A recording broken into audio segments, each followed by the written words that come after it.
Hello, everybody, and welcome to the iRacing Lockdown Challenge powered by One World Charity. I'm Tyler Newitt. I will be bringing you action here today. Alongside me doing the commentary is the excellent Josh Lee, and doing the cameras and running the production for us is the one and only Dennis Branch. We have a great show for you tonight. I think in the immortal words of Julie Andrews, these are a few of my favorite things. We've got the V8s, which are, in my opinion, the best cars on iRacing.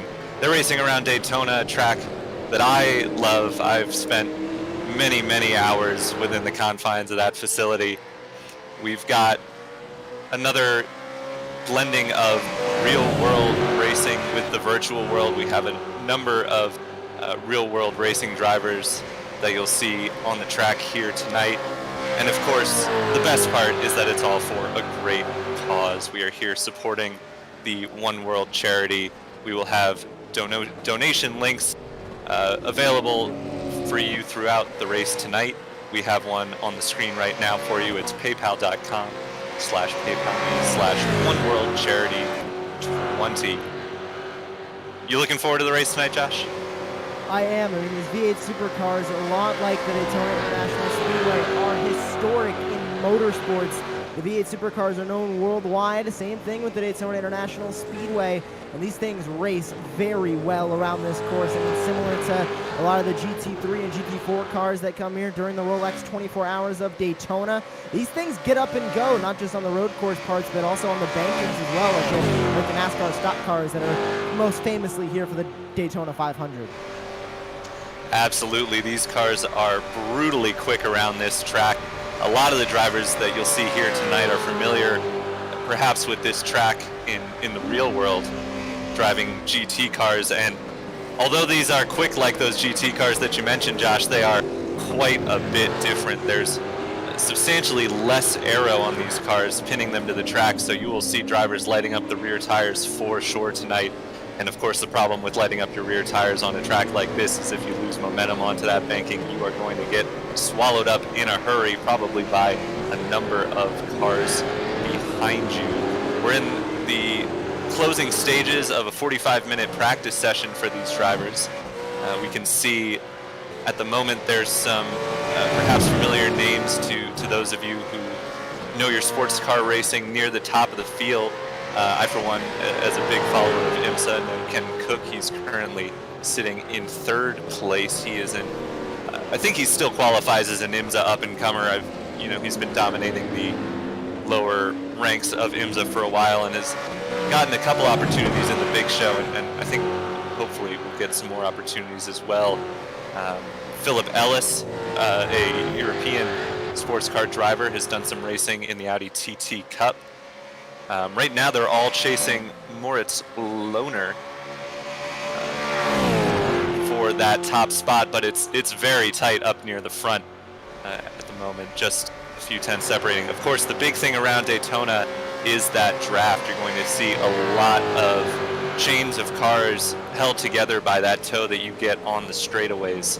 It's very present in these cars. I've done a lot of racing in the V8s on iRacing, and I've done quite a few races in these cars around Daytona, and it's super critical that you stay in the toe of the car in front of you as much as you can, especially in these short races, because as soon as somebody gets away, it's game over for the cars behind them. It's really, really tough to make that ground up. So we get a look here at another real-world driver. That's Mirko Bortolotti. He's a Audi factory driver. He's no stranger to Daytona. He's won the Rolex 24 a couple of times in a couple of races that I haven't been in the stands for, driving for Lamborghini at that time, but he's moved since to Audi. He is an Audi factory driver racing. Actually, I believe he ran the Rolex for Audi this year, and I think he's running the European, formerly Blancpain GT series. I think it's the World GT World Challenge now. For WRT Audi. So great to see some familiar names here joining us for some iRacing action tonight. and those real-world names are joining some big, high-profile sim racing names as well. I want to highlight Moritz Lehner, who's currently at the top of the charts with a 143.252. He is a two-time ADAC GT Masters Esports champion, a DTM Esports champion, and a Porsche Esports Carrera Cup Deutschland champion. So very, very versed in iRacing and sim racing is Lehner, and that is showing as he is still at the top of the board by more than 2.5 tenths. Yeah, obviously joining at the end of this practice session, we don't know how much of a tow that Lehner might have gotten. If he was perhaps running a low fuel qualifying run, these drivers are going to have a 3-lap qualifying where the average of their 3 lap times will set the field for race number 1. Race number 1 will then set the field for race number 2 with a top 25 reverse grid. That's going to be tough for these drivers, those of the drivers who are quickest in race number 1 to work their way back through in race number 2. I think we're going to see some great action. Daytona, obviously a track that allows for a lot of overtaking. There's quite a few places to make a pass, including turn 1, as we see Ben Green working his way through right now. Now we jump to Philip Ellis working his way through turn 1 as well. That's a great place to make a move. It's a heavy braking zone coming off of the tri-oval. You can really get somebody done nice and easy if you can slip down the inside there. We've seen it done countless times. Another good place to have a move is right there through the International Horseshoe. If you get a good run out of turn 1, you can sometimes throw it up the inside of the International Horseshoe. Same goes for the West Horseshoe, although it's a little bit tougher because you've got to hang on through that kink there, which is not easy to do in these cars. I don't believe it's going to be flat. These cars are running a fixed setup today. Not the iRacing baseline. Ooh, there's a little bit of contact between Alex Fontana and Jan Lintz there. Both cars continue on.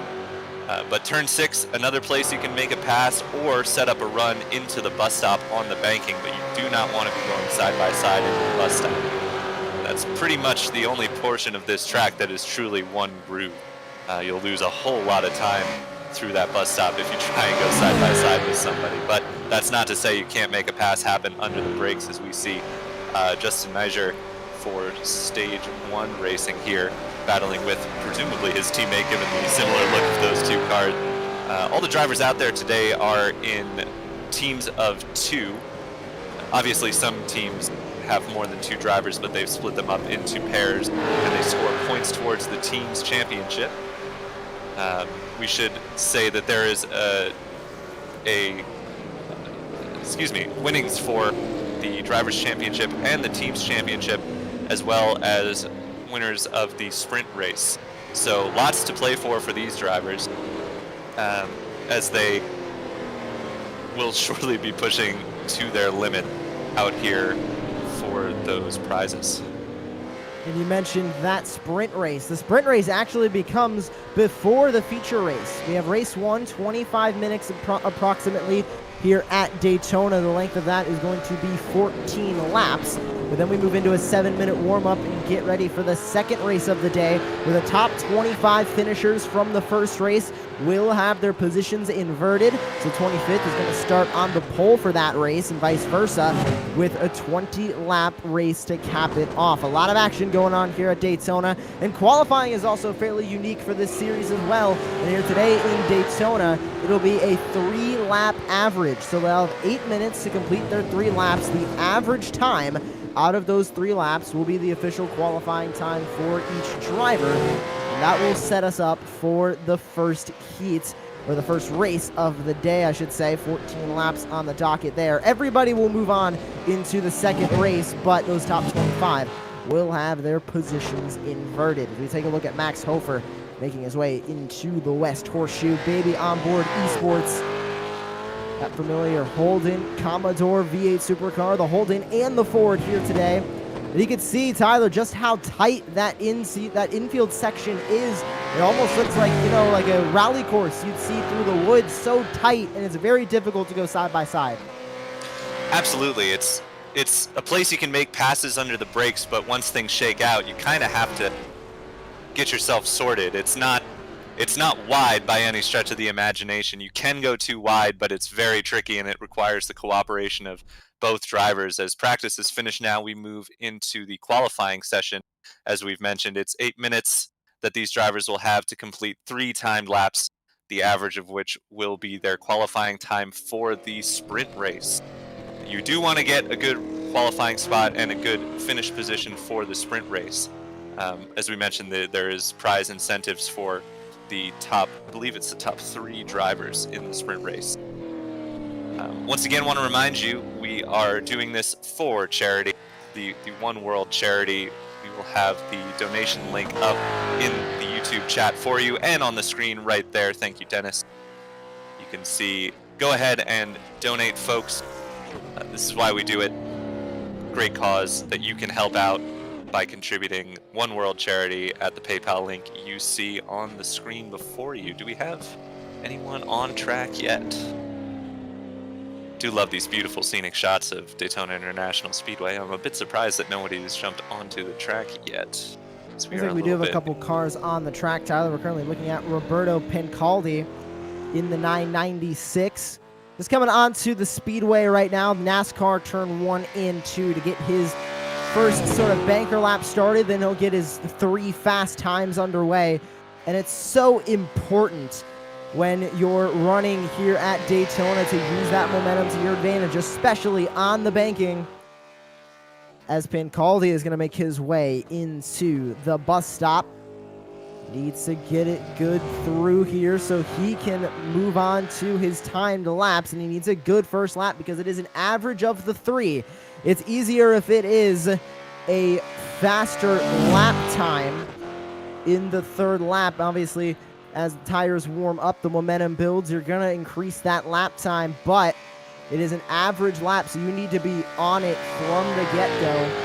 As we take a look at Roberto Pencaldi as he comes across the line for the first time, he'll start his first timed lap, diving his way into turn number 1. Oh, a little bit of a lockup. He's going to go wide. That is not going to be good for his first time of the 3. He's going to need to really try and make that up on the 2nd and 3rd lap if he wants to sit on top of the pole. But Tyler, since there is 2 races, and after the first race, the top 25 will be inverted. For the second race, do you really want to qualify up front, or do you want to qualify more mid-pack to start up front in the sprint race, or in the feature race? Well, for sure, you do want to qualify well here. As we mentioned, there are prizes for finishing well in race number 1. And, of course, there are championship points awarded for each of these races. So you can't really just sacrifice race number 1 in order to get a good starting spot for race number 2. There are, it looks like 38 drivers entered today for this race. So you're not going to, by starting at the back of this first race, you're not going to set yourself up well for that second race. You're still going to have to work your way forward in that sprint race to try and get into the top 25 just to make the reverse grid. And it's no easy feat. There's no slouches in this field, I don't think. There's a lot of pretty quick drivers we have here today, and they're going to be hustling around. It's not going to be a small task to start at the back and make your way up for the reverse grid. So you're definitely going to want to set a good qualifying lap here for sure. Dominic Stibe coming through the bus stop, right back onto the speedway through NASCAR 3 and 4.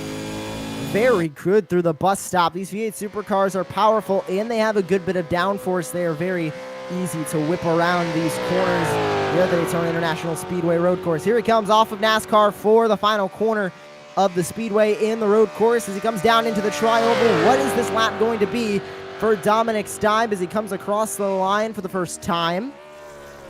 And it looks like we're not going to see individual lap times, but we will see those final 3 averages at the end of the 3 laps. We hop over to Nick Dizier now, heading into the International Horseshoe, beginning his 2nd lap. Oh, he's going to get loose going in, and he goes way wide. That's not going to be good for his 2nd lap here of the 3 average. And Tyler, it's so difficult with the average lap times. You get 1 bad lap time and it's going to ruin your entire 3-lap average. Absolutely. It's not going to help for sure. And not only is it going to ruin your 3-lap average, it's going to ruin your tires. These supercars are super susceptible to overheated or dirty tires. It really takes almost a full lap to get the tires back under you when you have a mistake happen, like we've seen. So these drivers are pushing hard. They want to set good qualifying times, but they need to be mindful that it's not a one-lap dash to set your time. It's a 3-lap average. So perhaps a little bit more patience is required from these drivers to really set themselves up well for this first race. Now here comes the 99 of Elvis Banilo into the bus stop, and he drifts it coming out, but he's able to regain control over that Ford Mustang back into 3 and 4 on the speedway. This is where you can really make up a lot of time. You need to just hold it full throttle, no need to lift on the speedway banked corners. So he heads into the tri-oval now. The complete lap number 2. One more lap on the docket for each of these drivers as Banilo dives back into turn number 1. But exiting the International Horseshoe, that's Max Hess through the dog leg and back into the West Horseshoe. 2 tight corners at either end of this infield with that high-speed kink that you need to make sure that you get correct. Every turn needs to be perfect for a fast lap here at the Daytona Road course. It's a great lap from the 23 right now as he is now going to exit the infield portion of the course and back onto the speedway. Full throttle, trying to make up some time. We'll see those 3-lap averages start to come in once those cars start to cross the start-finish line for the 3rd time. Very curious to see what we see as far as lap times, or 3-lap average lap times here, Josh, because looking at practice times, there's a pretty big gulf, but you also don't know what people were doing in practice. This is solo qualifying, so there's no opportunity for drivers to get a tow out onto the banking or through the infield section to get held up, which could certainly have affected their best practice lap times, although over 45 minutes you'd think most drivers would get a valid qualifying attempt here. So I'm very curious to see once these times start rolling in, as we have our first few times on the board, and they're in the low 145s, which is pretty quick for a no-tow lap around Daytona in these cars. That's pretty impressive. So definitely, as we see our first driver in the 44s, that's impressive.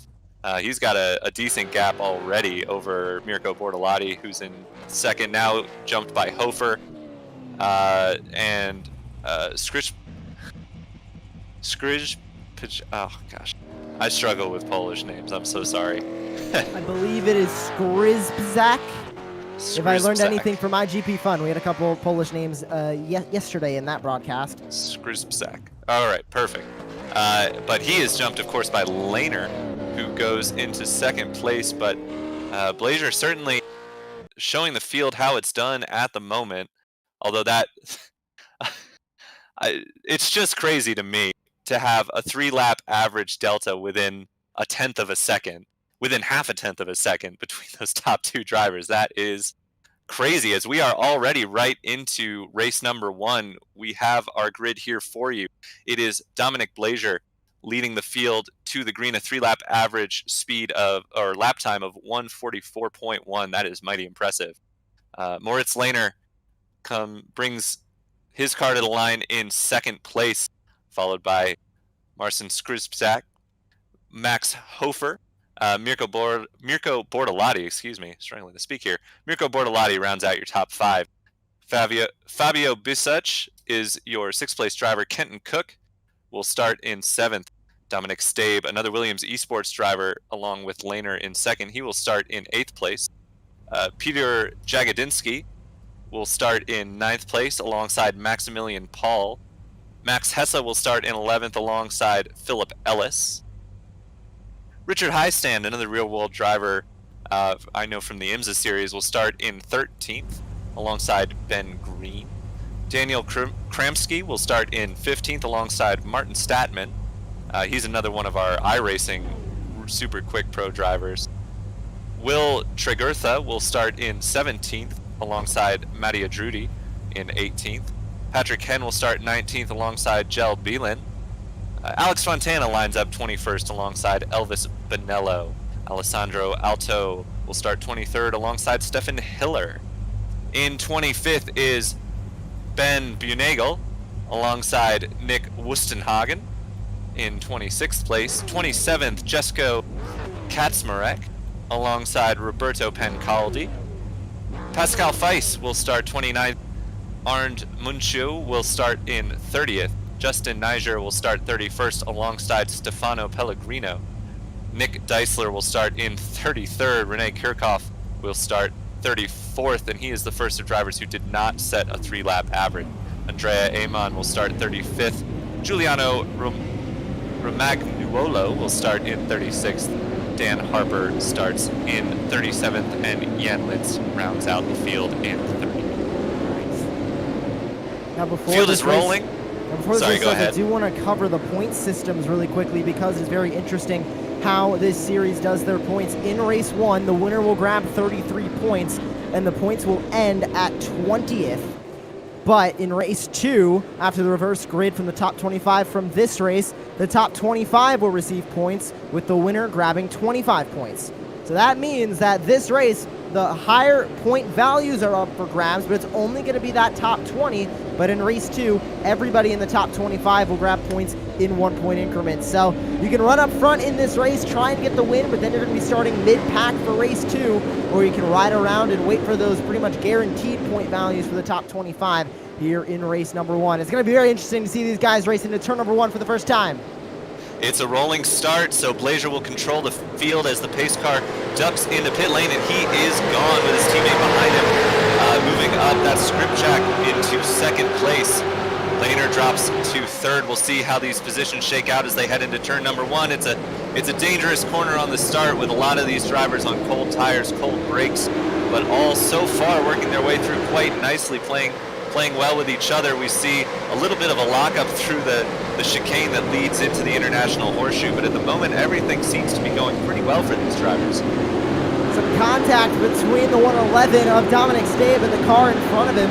Not sure who that was, but they had some contact, got him a little bit loose up and out of the group. I think that was Maximilian Paul who he made contact with through the International Horseshoe. Yes, it was. That is the 71 pink GRX car.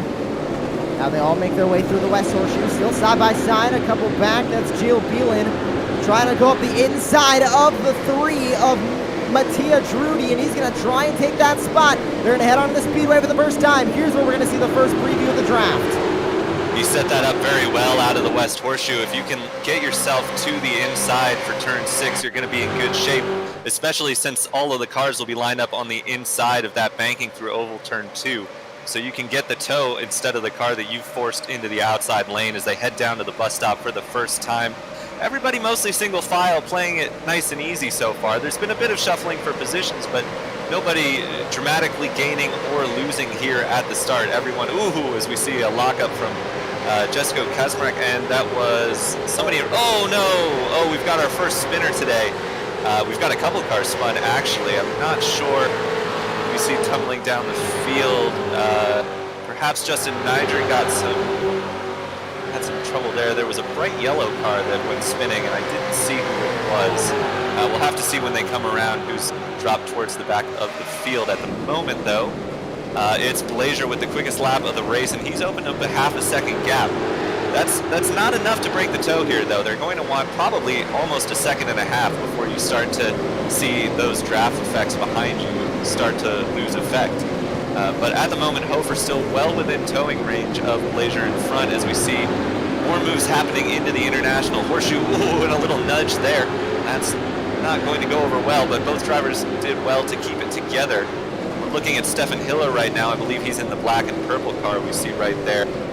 That would be, I believe, Alto in the Red Bull Holden livery who's making a move. Ooh, that's easily done as well. He just runs wide into the grass.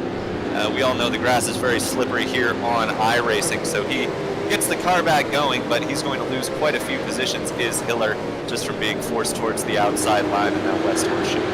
It's so easy to miss your braking point in that West Horseshoe, too, because it's not only a late apex, but it's a blind apex. You don't really see it until you're already past it, so it's very difficult to get that West Horseshoe braking zone consistently down each time. But here comes Maximilian Paul. What a dive to the inside. He is fighting for the 8th position with Jagodinsky. And now he's going to go side by side. That's Stabe going to the inside of the 111. You absolutely have to be committed if you're going to make a pass into the bus stop, and he absolutely was. He threw it in there, totally committed and totally well executed pass there to move up into 8th position. We jump now to Kenton Cook, who is, again, another one of these drivers who is no stranger to the Daytona International Speedway road course. He is currently in 6th place. He had a little bit of a lockup there, and he might lose that position. He does. He is going to lose it to be such. He was chasing after Bortolotti there, but just came in a little too hot into turn 1. It's a super tough corner, especially in these cars, which are so easily locked up, because you're turning in as you are braking for the corner, and you try and straighten it out as much as you can, but eventually you do have to start turning the car, and that opens up the inside front wheel to some locking, and that's exactly what we saw happen to Kenton Cook there. We see now Wustenhagen, he must have been the car who spun at the bus stop, because I recognize that bright yellow livery, and he is well down the field, I think, from where he started.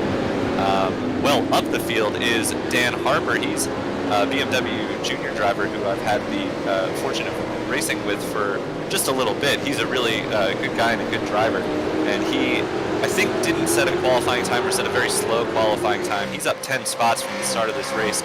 Now 11 into 26th place as he works his way by Pascal Feist there in the Motul car. See Richard Heistand here having a look into the bus stop, or rather defending into the bus stop from green behind him in that metallic green Gazak's car. It is Heistand leading this kind of pack of cars, and this is exactly what we expected to see, Josh, at the Daytona International Speedway, because you get these packs of cars where there's one guy in front who's perhaps a little bit slower than the cars behind him, as we see green go for the move into the tri-oval. But it's just he strings along the cars behind him because he can't break the toe. And it probably is a matter of, as they go 3 wide into turn 1 and somehow make it work for the moment. See if they get it all sorted on exit. It looks like they do. That was some impressive awareness from those 3 drivers. That's Green, Heistand, and Tregurtha. As Tregurtha wants to make a move, I think, to the front of this pack as he's working around green, but instead he opens himself up to attack from Heistand. He wants that position back, and what I was about to say is you sometimes get these drivers who are kind of the cork in the bottle that we see at traditional road courses, but the fact of the matter is they're not actually that much slower than any of the cars behind him. They're just lost the toe of the car in front and opened themselves up to attack that way. And that's the catch-22, especially here at the Daytona International Speedway, where the draft is so heavy, especially on those speedway turns, that if you're not on it right as you're going to get that momentum and to stay in that draft, you're going to lose more than just that position behind you, because you need the toe from the car in front of you. You can see those big wings on the V8 supercars. They provide such a draft. You can close up to the car in front using that draft so easily, but you can just as easily lose the draft as well, as we see Tregurtha going for a big move on the inside of the bus stop, really trying to make it stick. No, he won't, and that was Tregurtha in the 72. Could not get up to the car in front of Richard Heistand, and Max Hess didn't make a move either on the back. Hess certainly thought about it. He was running the inside line into the bus stop, but sometimes you're just running that. You know you're not going to make a move. You just want to see if you can trip up the driver in front of you. And with these V8 supercars being so sketchy through this whole track, I don't know what sort of downforce level the fixed setup running. It's a bit of a tricky situation at this track that I've run into before, where the quickest for ultimate lap time is to run pretty much as much downforce, as much wing as possible. But to be able to fight amongst drivers on track, you take some wing out if you expect you're not going to be up front, because, as we see, that's Tregurtha who's gone off. So something happened, and there was another car spinning back there. I'm not sure who that was. That was one of the bright gold cars.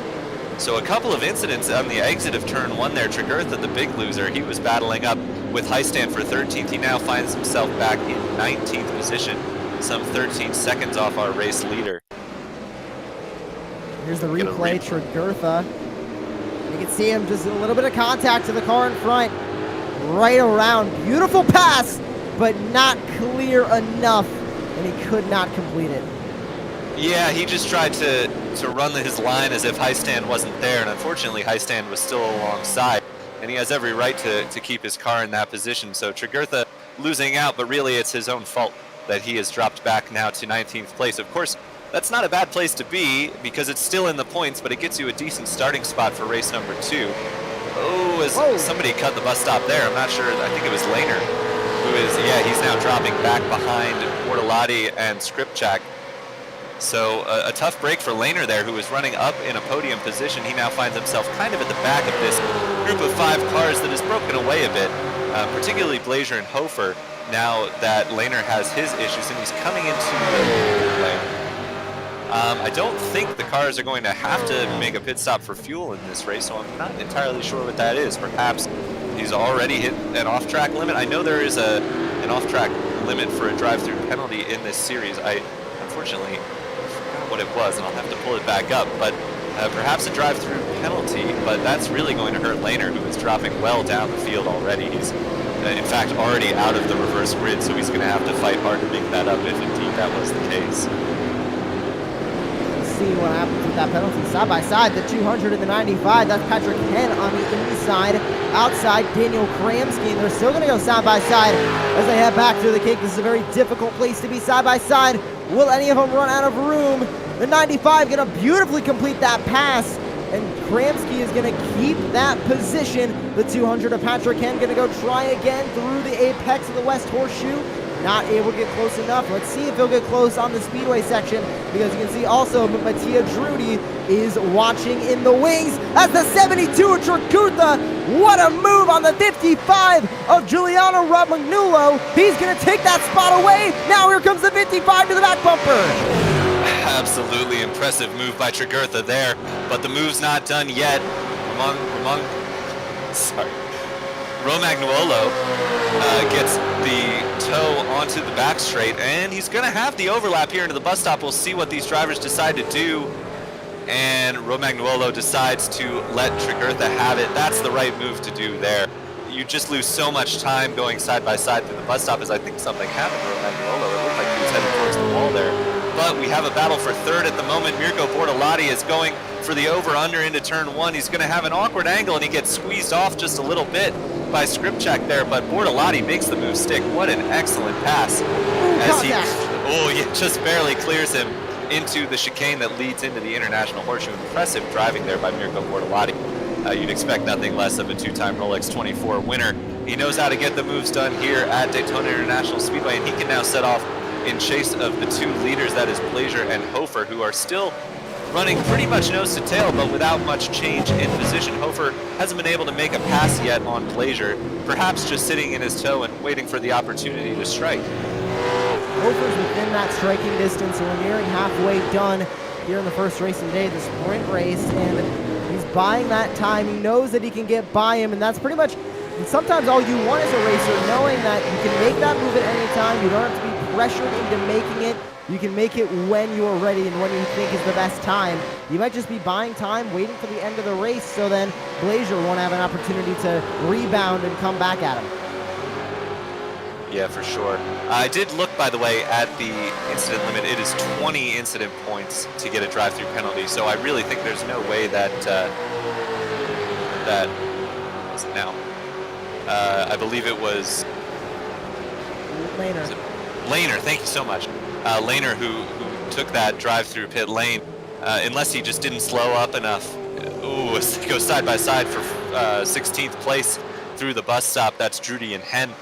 Not what you want to do, because now they've lost that 1.5 second gap to the cars in front, or are near losing it. Oh, as we see a nudge for the lead, some bump drafting going on at Daytona. That's not unusual for this track, as we do see some more drivers heading into pit lane. So perhaps there is a pit stop forced in this race by presumably fuel capacity, or perhaps there is just a mandatory pit stop. So that, I guess, would explain that, and we will likely see other drivers headed to the pits. But it's 4 drivers. That's Bisash, Stabe, Henn, and Deisler, who have made their way down the pit lane. So Lehner, perhaps trying to get that undercut by making his way through the pit stop early. Hofer still stuck behind Blazer. You do get the sense that he wants to get a move done with the bump drafting that we saw going on through the tri-oval, but at the moment unable to make a pass stick. He'll settle in behind him through turn 6 and see if he can get a run into the bus stop, but he hasn't been able to yet. Blazer just makes that car stick so well out of turn 6. You see how he keeps it nice and tight as they head onto the banking. You scrub much less speed that way. So even though Hofer behind was perhaps carrying a little bit more speed through the corner, it's ended up costing him because he's had to run wide and scrub speed that way and lose the car, lose the gap on track position to Blazer. As we see an over-under move there by Lehner, who is working his way back through the field now. That was a slick move into turn 6 to get the job done on Feist for 20th place. So he is now back in the reverse grid, and presumably if we see these other cars make their way down pit road, he'll be back towards the front of this group. He's working now on Alto for 19th position. We'll see if he can get the move done into the bus stop. Who's going to be late on the brakes? It does look like it's going to be Lehner as Alto settles in behind. I think he knows Lehner's a bit quicker right now. As we see Kenton Cook and Jagodinsky, Paul Ellis all making their way down pit lane. That's 5th on back. Green stays out, but Hesse is in. A lot of cars working their way down pit road. We are about halfway, as you mentioned, we're a little bit past halfway through this race. So I guess these cars just splitting their stint time in half. You can take tires at the same time as fuel in these cars. As we see, I missed it. Hofer had made his way by Blazer, but Blazer fighting back through the International Horseshoe. And he's going to get that lead back as they head into the kink. No, he isn't. I'm sorry. Hofer, Blazer settles in behind Hofer. So Hofer's made the move work. He is taking the lead of this race, and that's where you want to be heading into pit stops. As we see a move for 3rd as well, Bortolotti has gone past Skripczak. So everything happening up in these front 4, everyone wants to be in the best track position they can be as we head into a pit sequence.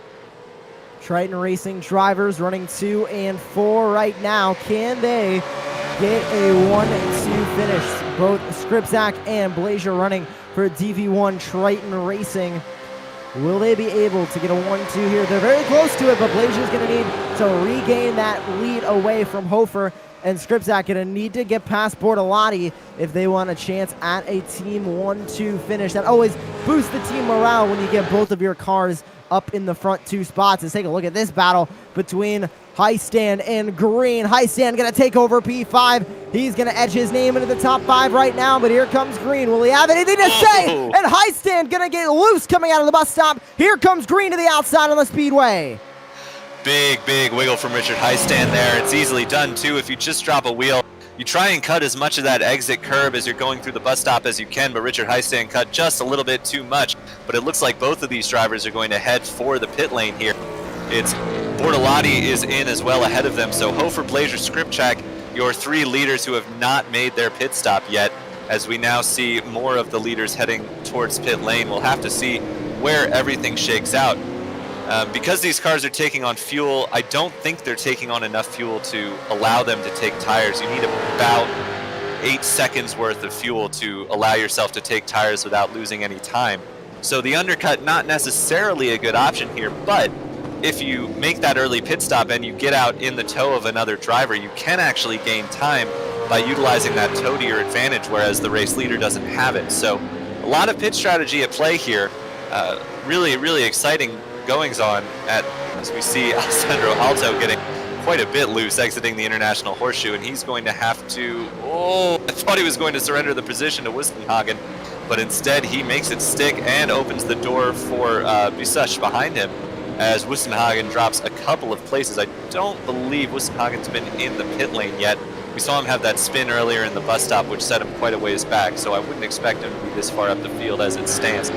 Kenton Cook is a driver who has made his pit stop, and he is working his way back through the field, now in behind Stabe at the moment for 12th place. He got a good run out of turn 6. We'll see if he can go into the bus stop, but we jump back to Dan Harper, another of the drivers who is yet to pit, but he is well up. He is up 29 spots from the start of this race, but he settles in behind Lehner there. So Lehner, of the drivers who is pit, is the highest up, so seemingly a wise choice. As now you mentioned those DV1 Triton Racing cars wanting to get a 1-2, and they're battling for it here. So Hofer has dropped back from the lead on this lap down to 3rd place, but these drivers are staying out as long as they possibly can to make their pit stop as late as possible. But it's a 3-car battle for the lead. Blazer, Skripczak, and Hofer, and at the moment the 2 DV1 Triton Racing cars have the advantage.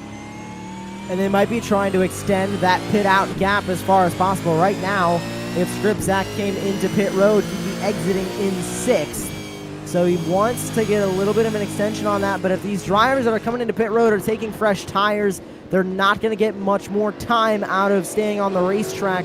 And I think they might be expecting, as Lusenhagen, Kaczmarek, Kirchhoff, Lintz all coming into pit road, and they're all exiting.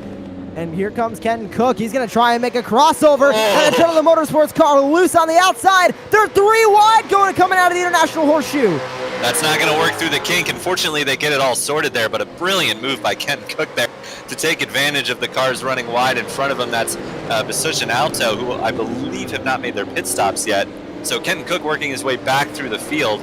A brave move there, but he knows how to get it done for sure.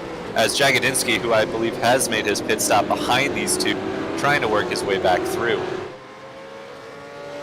Or I'm sorry, that is Dominic Stabe at the back of that group. But we jump forward, so it seems that Blazier has extended his lead quite a bit, and you almost wonder if perhaps the team tactics were at play here just to get a bit of a gap into that pit window and kind of set Hofer back just a little bit. Of course, it might not work out so well. Yep, they're all headed towards the pit lane.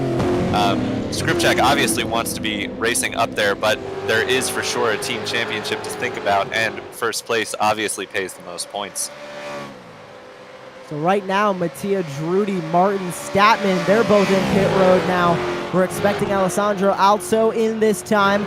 Roberto Pancaldi has also not come down pit road just yet, and a lot of cars towards the back look like they have not come into pit road just yet. Lehner is going to assume the lead because he came in on lap 5, and on the last time by, Blazier, Skripczak both came in. Oh my, that's Skripczak in the wall. Skripczak into the pit wall on the exit. Looked like just a little bit of scrape, but it's going to slow him down and potentially cause some damage, and it promotes Ken Cook up into 3rd place. But the big winner here, as we see a replay of Skripczak's moment, who hasn't done this at Daytona on cold tires? Just a little bit too wide, and that kind of gutter before the wall just sucks you right in. But the big winner through that pit sequence is Lehner, who comes out a second in front of Blazier. He's only got to hold on for 3 more laps, but Blazier will be in that tow, and he has been mighty quick, so we'll see if he can close it down. But the big winner, Lehner, the big loser seems to be Skripczak, who has dropped back to 5th place because of his scrape with the wall on pit exit. This group we see here is about 4 seconds behind the race leader, so it does look like it's going to come down to Lehner and Blazier, barring incident between those two, in which case Kenton Cook will be there to pick up the pieces, although he does have pressure from Bisuch and Skripczak, as well as Stabe. Hofer a little bit farther behind, so a slow pit stop perhaps for Max Hofer, excuse me, in 7th place. Here we see Dan Harper losing a position to Hiller. That's 21st spot, but Harper wisely tucks it back under through turn 6. A great over-under move. That corner is easily available for that move, and Harper knew it and played it to perfection.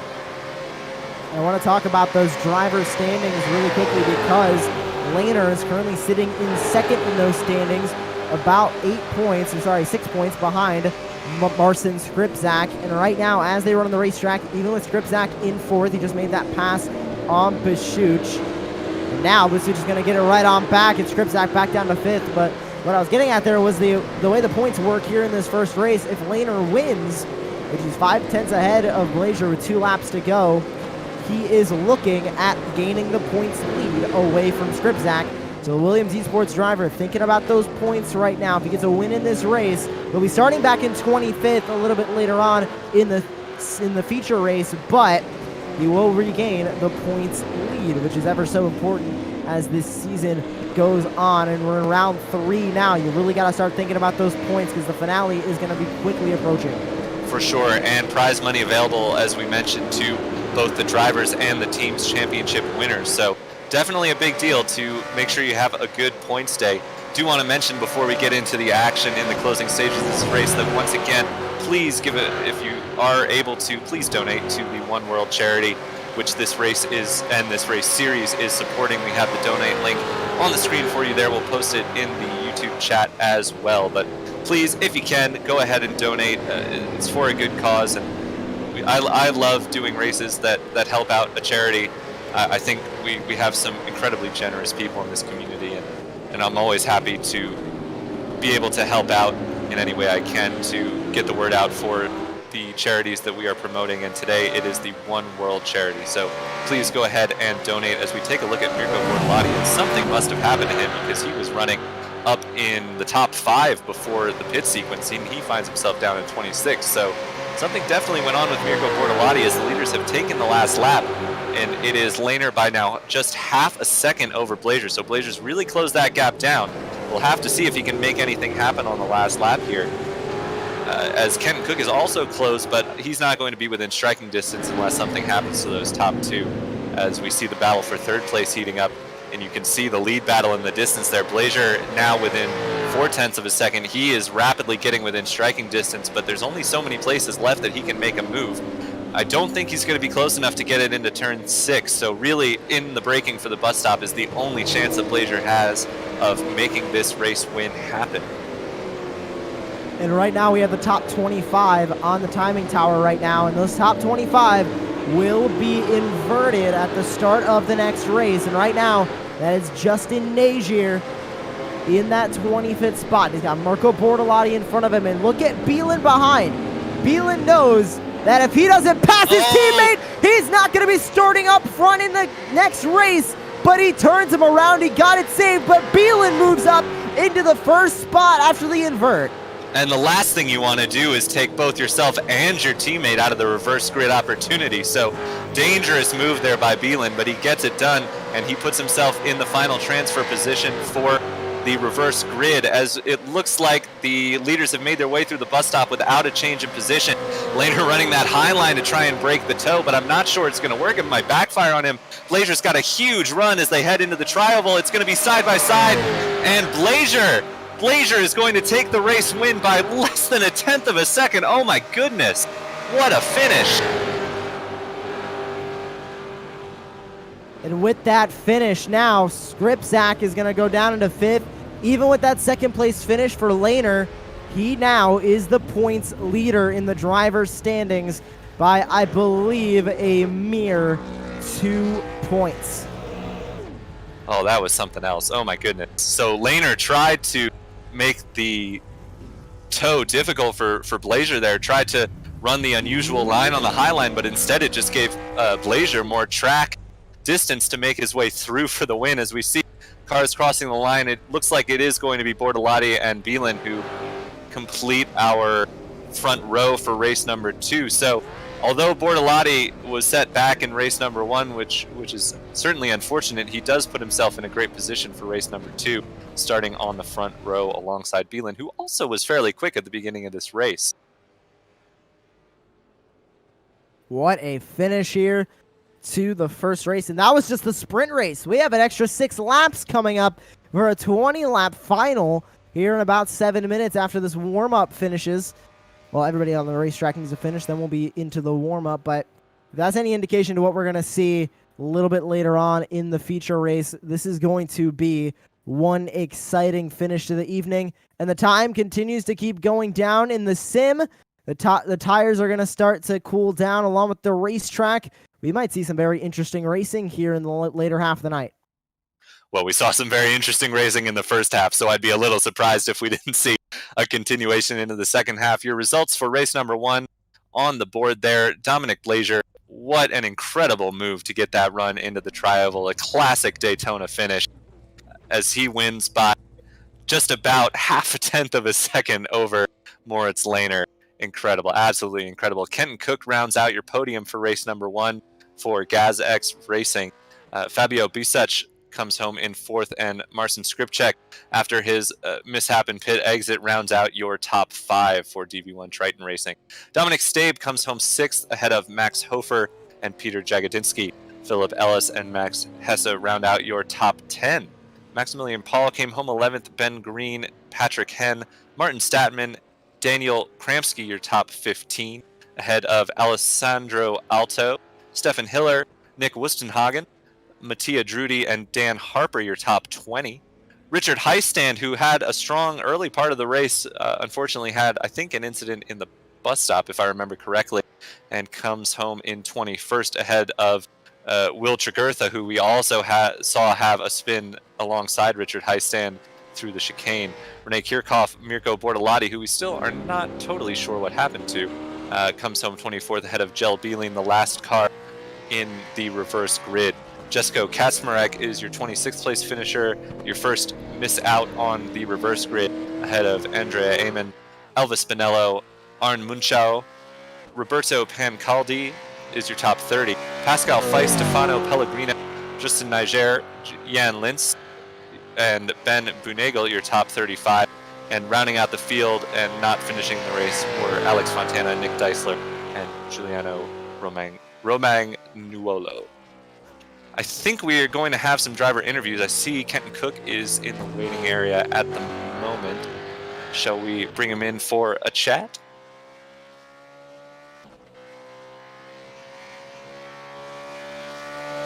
Kenton Cook, our final podium finisher for race number 1.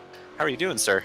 I'm good. How about you? Very good. We got to call a very exciting race, which unfortunately you were about 2.5 seconds behind, but still an excellent race on your part. We saw you working your way through the field on the, as you had pitted a little earlier. We saw you fighting through some of the slower traffic pretty impressively.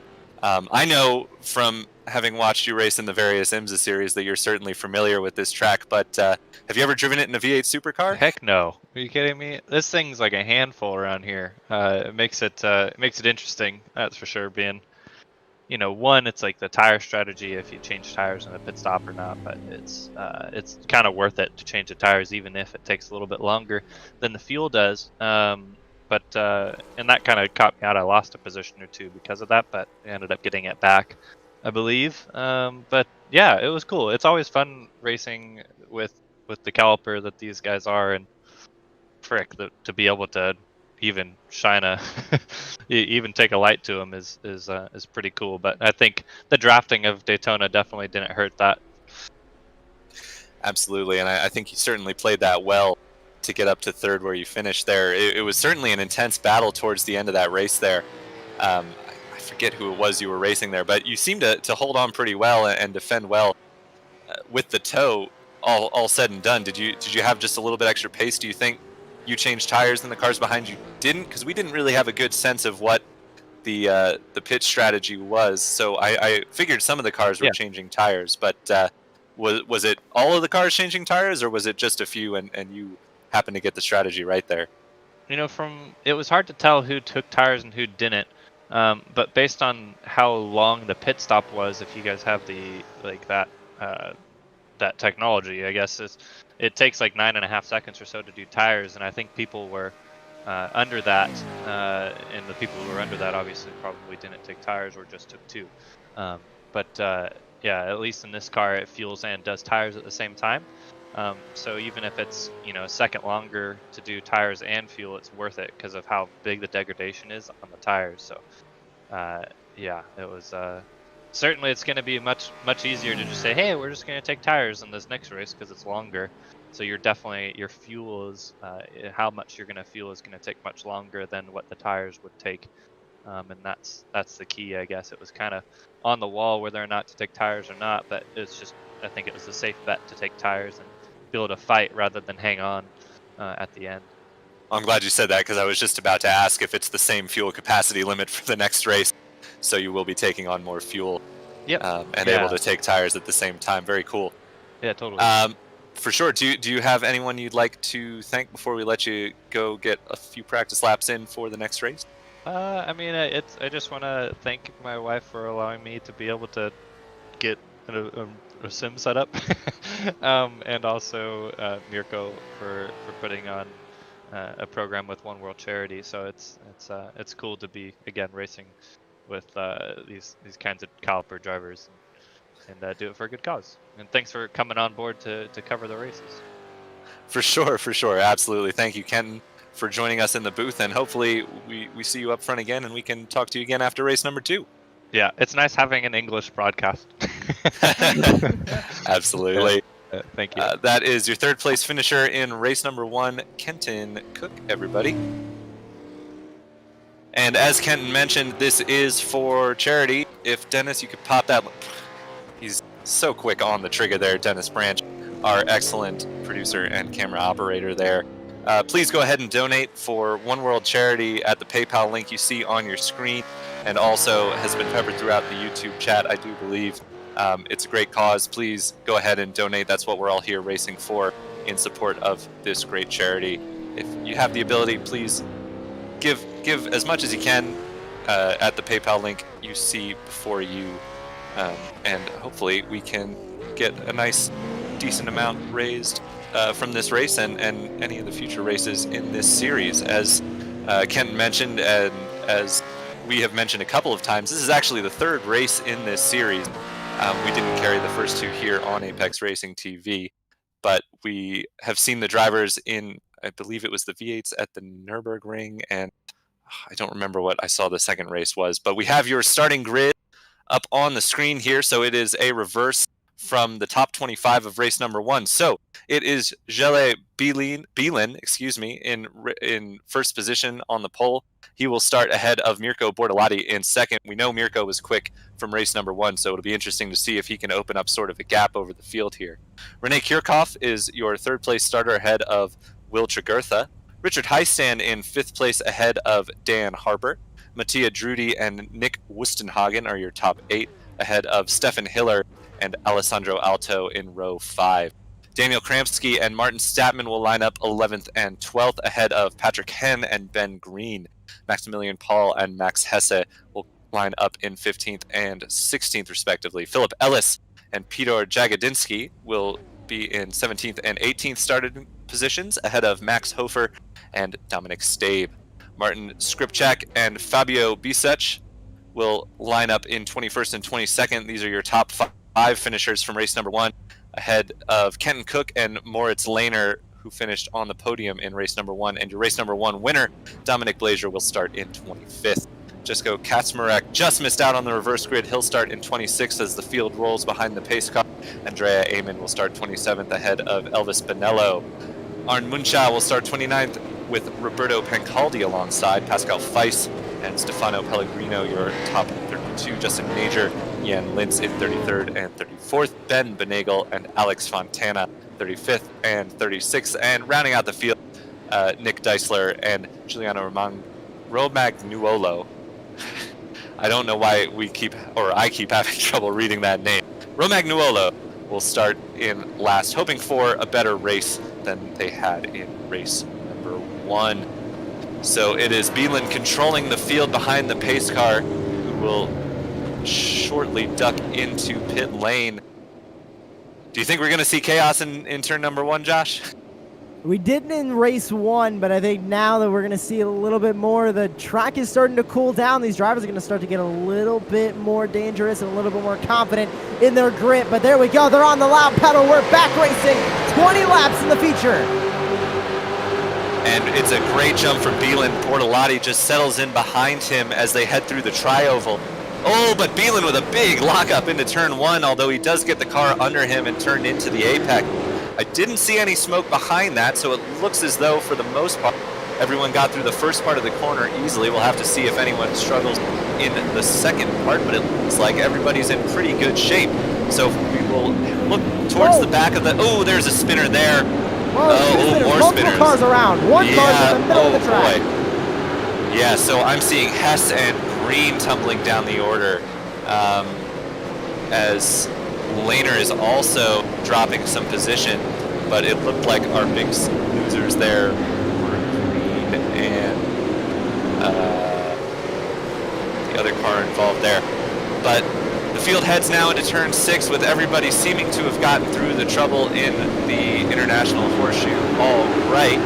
A little nudging going through there through turn 6, but everyone keeps their cars under them. A couple of teammates battling there as we jump forward to Blazier, who is already up 13 spots to start this race, along with Lehner ahead of him. So these two making quick work of the field to get up back towards the front. We know they are blazingly quick as they finished 1-2 in race number 1.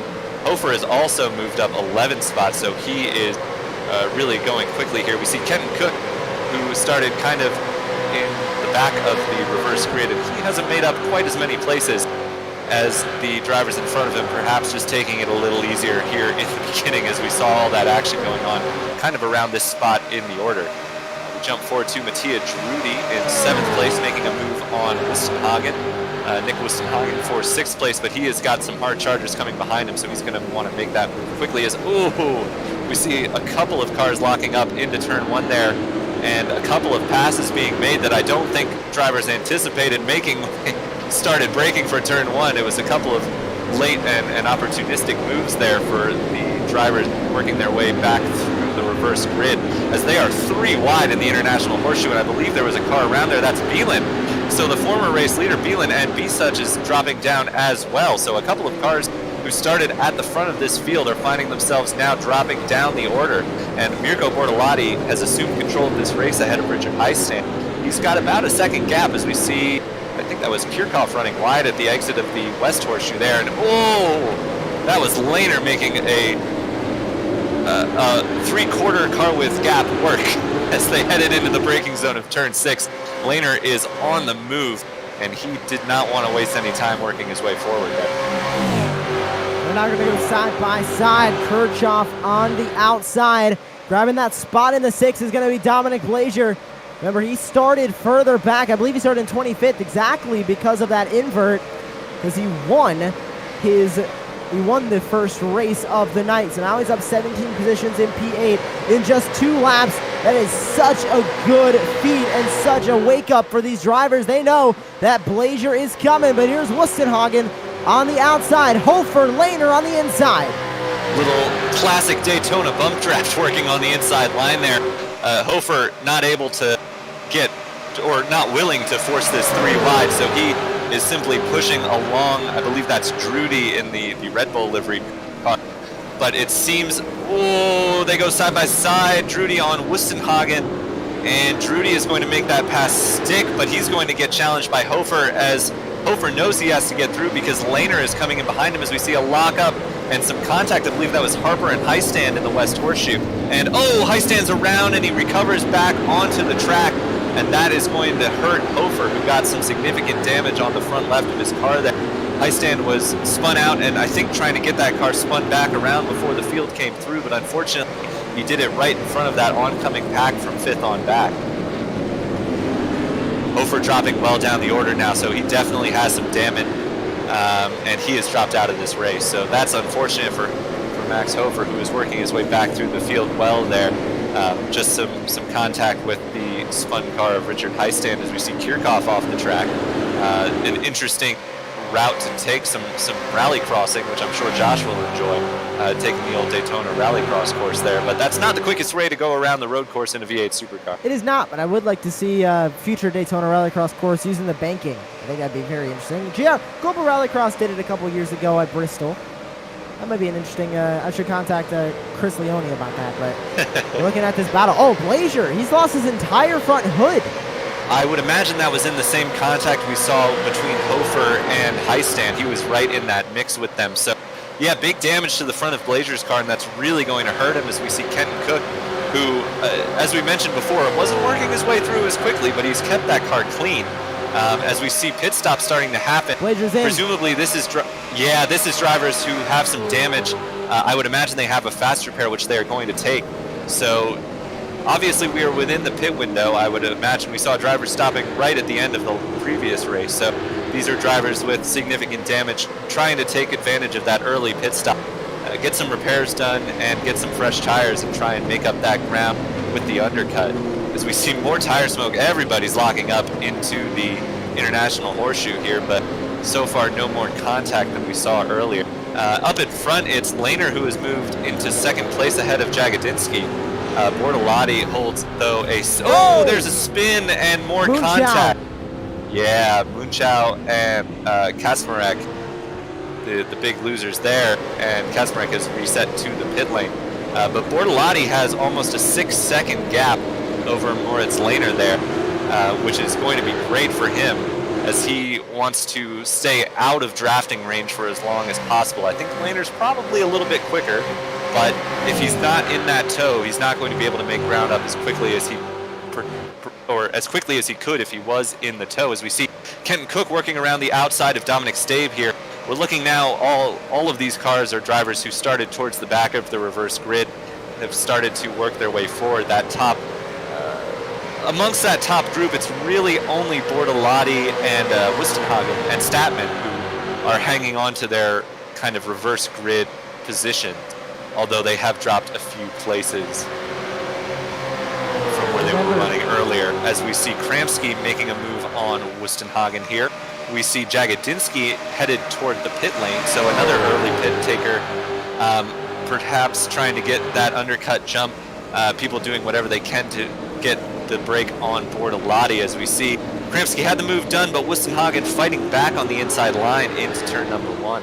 And remember, this is the final race of the day, and the top 20 got points from race number 1, top 25 get points from race number 2.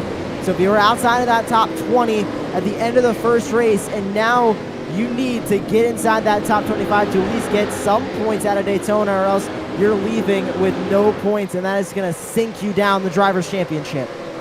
Absolutely, and with the amount of drama we've seen already in the first quarter of this race, if you're a driver who has had an issue early on and you're sitting in, 29th, 28th, 30th, you got to keep going, because you could still score points for your team. As we see, Kenton Cook had the move made into turn 6, but he runs wide, and Kramski fights back, and he will be followed through by Stabe, although Cook able to gather it up and get a good run through the outside of turn 6 onto the banking, although I don't think he's going to be able to make the move stick on Kramski, a little too far back. We jump back to Hiller on Hesse for 9th place.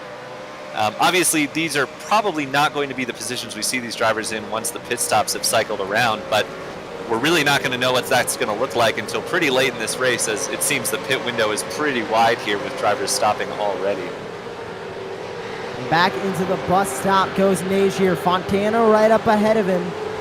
Wondering when they're going to come down into pit road, since now we're seeing a differential in that pit strategy. We kind of just saw a lot of monkey see, monkey do, or do whatever he does right during the first race. Really, that pit window was kind of short, and once drivers started coming in, we saw a lot of them come in, but now we're seeing a sort of different pit strategies depending on the position you're in. Like the Triton cars had a couple, both of them had damage on them, so they came in earlier. A lot of these cars that don't have damage and are currently on the racetrack racing somebody are going to stay on the track for longer.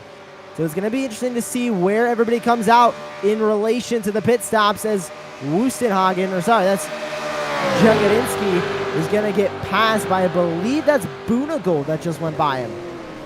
I think that's actually Jagodinski going by Drudy there for 24th place. So Jagodinski, one of the delayed Triton cars who pit early for damage. So he's working his way back through the field. And as you were saying, there's going to be a big variety of pit strategy here. I think the optimal pit strategy is we see Wustenhagen stuck behind, or actually Kramski's gotten by Wustenhagen because he was fighting with Kenton Cook over.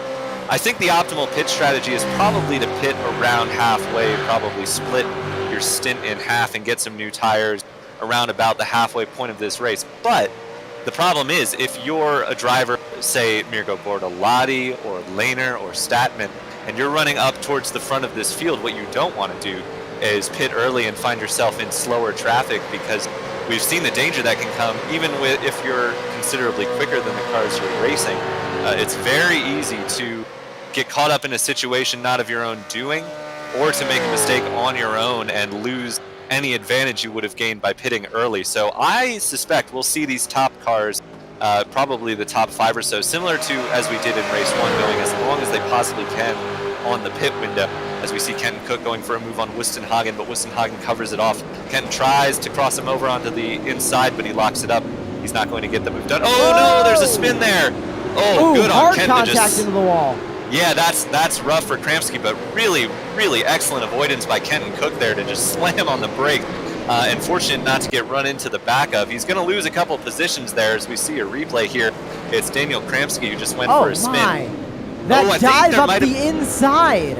Yeah, I think there might have been a little contact from Wustenhagen there that sent him around, but really impressive by Kenton Cook to just get, it's so easy to try and think you can shoot that gap on the inside, but the much smarter choice is to just hold your ground, step on the brakes, and work your way around the outside once the coast is clear. So great situational awareness from Ken Cook there as, ooh, he gets a little nudge in turn 6 from Hen behind him.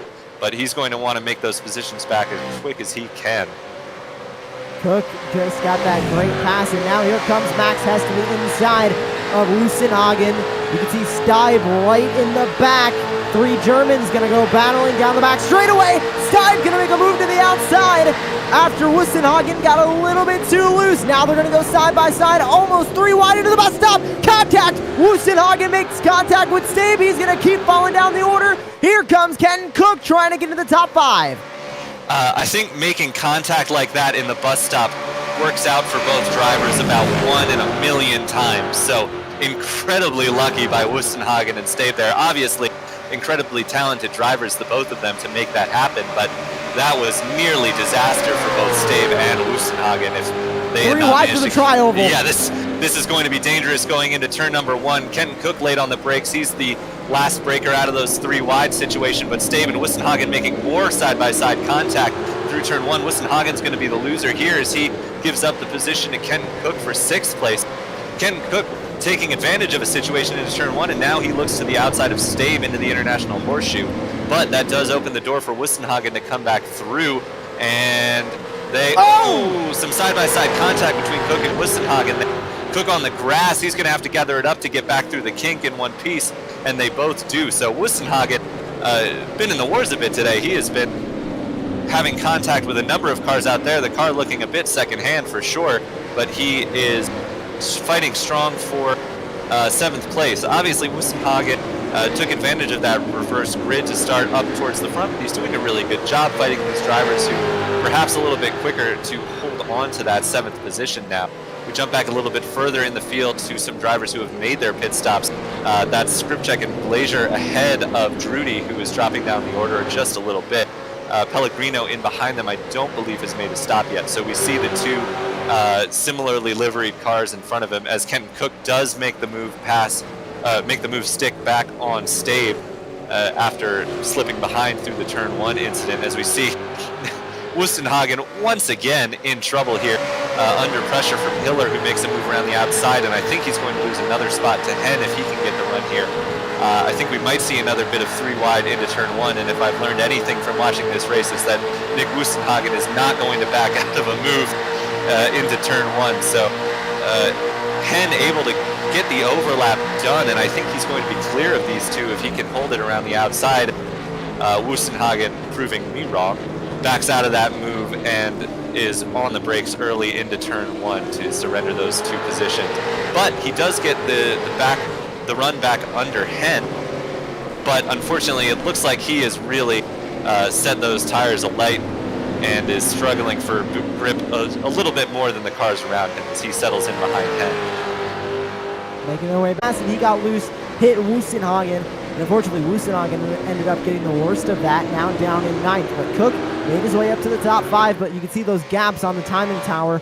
15 seconds up to the leader, Bortolotti, and Bortolotti is 6.3 ahead of Moritz Lehner. So Bortolotti doing an amazing job of leading this race, and we're going to come to 11 laps to go at the line, and he's trying to run away with it right now, and he's still making that gap a little bit wider between him and Lehner. Great minds, Josh, because I was just about to make the exact same point.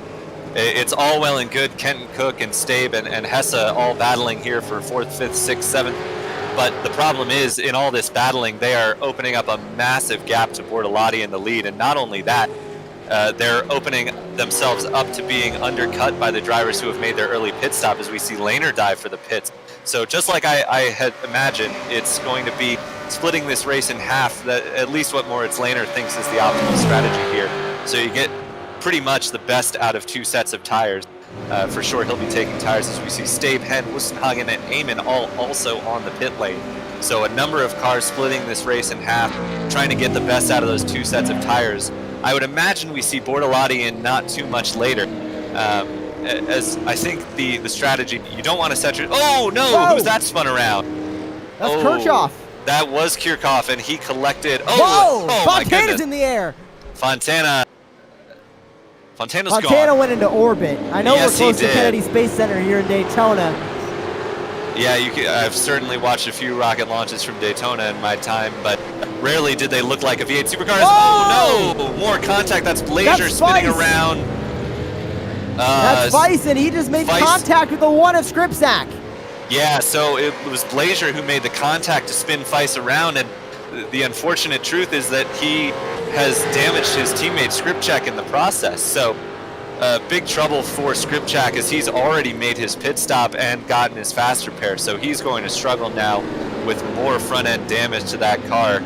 Just an unfortunate situation. Fleiss came right back on track in front of him, but he was out of control. It was all he could really do to keep the car under him.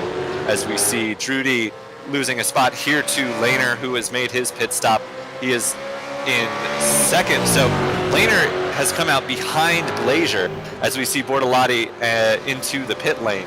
So definitely that undercut playing into effect for Blazer, but I do expect that Lehner will be able to make this move here stick pretty quick because he'll be on much fresher tires. Kent Cook also sensing the undercut and wanting to cover off, heads to pit lane. Statman and Hesse both remain on track at the moment. Statman assuming the race lead. Hiller also staying out in front of, see if Tregurtha heads for pit lane. No, Tregurtha is staying out as well. So Statman, Hess, Hiller, Tregurtha, Deisler will be your top 5 at the moment, but still some pit stops to be made. The key battles to watch here will be where Bortolotti comes out in respect to Lehner and Blazer. Lehner making the move here on Blazer, but Bortolotti's already out of pit lane. So Mirko Bortolotti looking in great shape here in race number 2 as he exits the pits. With those two cars still heading through turn 1, it's a pretty decent gap back, and to Bortolotti's advantage as well. These two are going to slow each other down with this battling as Lehner slips through into the International Horseshoe. Back through into the dogleg, the arc through this corner, splitting the International Horseshoe and the West Horseshoe, and Jagodinski in the 11 for Triton Racing Mint, trying to hold off Deisler behind him for 6th place. He has made his pit stop. He made his pit stop early, all the way back on lap 4. That is a huge undercut from that Triton Racing Mint team. And there's the other Triton Racing Mint driver, the 6 of Blazer, going right on by Najir. Yeah, Najir, I believe, has yet to make his pit stop, up 23 spots from his starting spot. We saw the contact with his teammate that put him out of the reverse grid in race number 1, but he is not rolling over to Blazer here. We'll see if he fights it into the bus stop. He does have the inside line, but I think he's going to lose out here, and perhaps to Drudy as well. He goes side by side with Drudy. Oof. Well done by Najir there. It's kind of a lose-lose situation. You don't want to back out because you're going to lose ground and lose the runoff, but at the same time, if you stay in it, you're probably going to wreck. So well done by Najir there to give Drudy the spot as we see the top 4 into the pit lane, and that'll re-promote Bortolotti to the lead ahead of Jagodinski, who I somehow missed, but I think he has already made his pit stop and is the current top runner of the cars chasing after Mirko Bortolotti. Yes, he is, and Lehner has also come down pit road. He is in 3rd, then Blazer, Drudy, both have come down pit road. The first car to not come down pit road yet is Maximilian Paul, as he runs in 10th place, but everybody else on down except for Boonigal, Pingaldi, Pellegrino, Moonshao. They have all not come down pit road, and then a couple of damaged cars at the back are not showing that have come down pit road either, but they are damaged and out of this race. So only a handful of cars left to come down pit road. We'll see how their pit strategy is going to affect them as the clock continues to wind down and the laps continue to wind down here at Daytona International Speedway. And here comes Kramski going through the fast right-hander, and he's able to hold on to it. Now he's going to have a mirror full of the 200, and he's going to go to the outside. That's Patrick Henn. We saw him make a 3-wide pass coming off of Speedway 4, now trying to pass 2 more cars up ahead of him, of Lintz and Kramski, not able to make the pass work. Kramski, of course, had that spin in turn 1 that we saw, but he's come down pit road and taken his faster pair, so that car looks good as new. But he is going to lose the spot to Henn here. We'll see with the double toe. Obviously, 1 toe is great, but 2 toes are twice as nice. You get an extremely good run into the bus stop, and Kramski is, I think, going to try and make it stick on the far inside here. 3 wide into the bus stop is never going to work, guys. Please get it sorted before you get there. And Lintz is the wiser party in there to back out of it, but Kramski doubling up and taking back 13th position there, but Hen gets the run out of the bus stop. Kramski got a little bit loose there. So it looks like Hen will have the advantage into turn number 1 unless Kramski can tuck in back behind him and get a bit of a run, but Lintz is coming through as well, so there's not much of a gap there for Kramski, to fit into. And they're 3 wide once again. These guys putting on a heck of a show here. Oh goodness, there's a little touch there. Well done by Lintz to keep the car under him. He just got a little nudge from Hen as he gets another little nudge from Hen, and Hen goes through. So the old NASCAR bump and run there into the road course, turn number 1 for Hen, and he makes the move stick on Lintz. And that's going to, as there's a lockup into turn 1, it's Hiller trying to make his way around the outside. That's never going to work. She sure did, as these drivers are absolutely pushing it to the limit there. So easy to light up these tires in these supercars, especially if you're on a bit of an older set. And once you do, you're in trouble for the rest of the race. As we see the battle for second, this is Lehner making the move on Jagodinski. Definitely seems like with his older tires having pit on lap 4, Jagodinski just struggling a little bit to keep the pace, but he's a late breaker around the outside before settling in back behind Lehner in 3rd place. We saw a driver jump up to the top of the board, but that's someone who was towed back from the pit lane, Pancaldi. So Mirko Bortolotti still holding about a 5-second gap. It was down to about 3 seconds at one point, but obviously Jagodinski on the older tires not quite able to keep up. So I think the best chance anybody here has at catching Bortolotti is going to be Lehner, but he's going to have to push hard to do it. As we saw Lintz going through the grass in the bus stop, he recovers, but he's going to lose another spot here to Kramski, as for sure he will have a slowdown. Was that wasn't Bortolotti wide, was it? That's a lap car. Okay, good. Yeah, it looks like a lapped car. Bortolotti is in a gold car as well, so I thought for a second we were seeing a pass for the lead happening. Skripczak going to the inside of, I believe that is Statman. Skripczak going to inch his way into 9th place. He has Hesse up ahead of him, then Kenton Cook. Can Skripczak make up some more positions? More positions mean more points, as Elvis Banilo battling now, looking up ahead at Maximilian Paul through the International Horseshoe. Paul goes wide. This is going to open the door for Banilo. Is he going to take it into the West Horseshoe? Right on the back bumper, going through the arch and into now the West Horseshoe. Can he make the pass work? He's going to be a little bit up out of the groove, and Paul runs a beautiful turn. He's going to pull away a little further from Elvis. He is. That was well done there to hang on to the position. We jump back now to the battle for 13th place. This is still going on as Hen has now caught Visuch, his teammate in front of him for Adrenaline e-motorsport. He's going to get a tow onto the straightaway here. We'll see if he can get a run. It's Trigurtha behind them, who must have worked his way forward unless Hen has gotten by him. I'm not sure, because Kramski is in behind these two with Lintz. And those two have fallen off the back of this just a little bit. It seems Hen is the quickest of this group of cars right now, but Trigurtha taking a look into the bus stop. He's late on the brakes. He's going to have a look here. Just a little bit of overlap, but he tucks it back in behind to try and get the runoff as they head into the tri-oval. He will have that double tow we were mentioning, although it looks like it'll just be a single tow now as Hen slips to the outside through the bus stop. So Trigurtha with the great run out of the bus stop, he's going to assume 14th place behind Visuch, but Hen's tucked back in behind, and he is going to get that double tow and a run into the tri-oval on Trigurtha and his teammate Visuch. Side by side now, Trigurtha. Oh my, going right up the track, almost making contact with Patrick Hen, but that moved him a little bit up out of the groove, and that's going to be P14 for Trigurtha as Hen moves down now into P15. Trigurtha going to set his sights now up on Fabio Visuch into the International Horseshoe, and the 200 of Hen is going to send it in contact, coming through the corner. Hen's looking for P14, and he's going to take it back from Trigurtha. And taking that position by any means necessary. It was a little door banging going on there. It's Daytona after all, but Trigurtha having a look back, and I think that's fair is fair, giving him a little nudge after the contact in turn number 1. And he's around! No, Hen is spun around there. He keeps it out of Kramski and Lintz's way, but he's going to lose a ton of positions there. We saw the contact in turn number 1, and I think that was just a little bit of All right, is that how we're racing? I'm going to give it right back to you. So Tregurtha just gave Hen a little bit of a nudge, but it was enough to send him into the grass there. I did see that there are some stewarding that's going to be going on and some penalties that can be awarded, one of which is giving a $10 donation to the One World charity. And I'd be remiss if I didn't remind you that you can also donate to the One World charity that we're all here racing for. The link is on your screen right now. It's also in the YouTube chat. If you want to donate, please go ahead and head to that PayPal link you see.